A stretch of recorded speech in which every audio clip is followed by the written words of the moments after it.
Recently, OpenAI claimed to have scored particularly high on the ARC-AGI benchmark. The acronym ARC here stands for Abstract Reasoning Corpus. ARC presents visual puzzles that they claim measures a degree of understanding of the physical world and spatial relationships. You might not think that the ARC benchmark has a lot to do with what you would call artificial general intelligence, which is colloquially taken to mean a machine intelligence that you might call human if you were to interact with it. This illustrates a problem we face with terms like artificial general intelligence, and for that matter, superintelligence.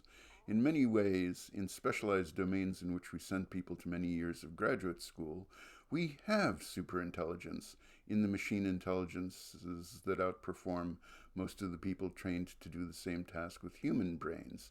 The AI software that can beat any human Go player or reveal the structure of all proteins is obviously not something about which we should be concerned about its rights or life or anything like that.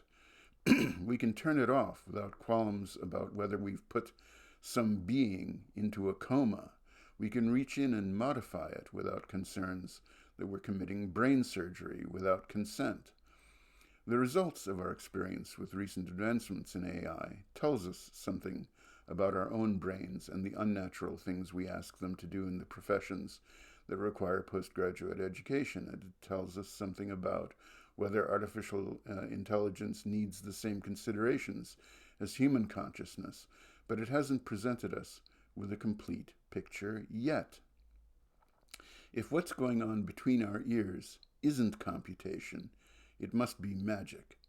At some point, we should expect advances in AI to reveal more about the computation going on between our ears, and at some point in that progression, we should get answers about what kind of intelligence makes us human and whether machine intelligence, if it can perform similarly, should be considered equivalent, and in what ways. You can tell from the wording here, we don't have the answers, or even all the questions about these matters. We don't even have a good time scale for when to expect that to change.